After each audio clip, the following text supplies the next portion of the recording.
In this video, I'm going to share to you on how you can make an alpha symbol in Microsoft Excel. So let's get started. So we just need to open Microsoft Excel, but if you already have your Excel sheets, then you just need to simply open that as to where you have saved that. Okay, so from here, we just need to simply select the cell that we're going to put the alpha symbol. Okay, you can simply adjust that from here.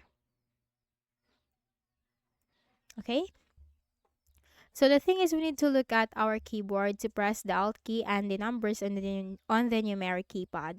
But if in case you don't have the numeric keypad, because not all laptops or models of laptop has a numeric keypad. So for that, we are going to use our virtual keyboard, which is the on-screen keyboard. So go ahead in the Windows search part and type on-screen.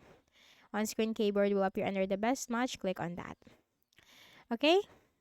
So click on the cell that you are going to put the alpha symbol, and what we're going to do is we just need to press the Alt key on our keyboard. So press Alt key, and as you can see, Alt key is visible right here in blue color on the on-screen keyboard as an indicator that we have, or as indicated that we have just pressed it. So while pressing the Alt key, we need to go to the numeric keypad of the on-screen keyboard and press 2, 2, 4 and release our finger. And that's it.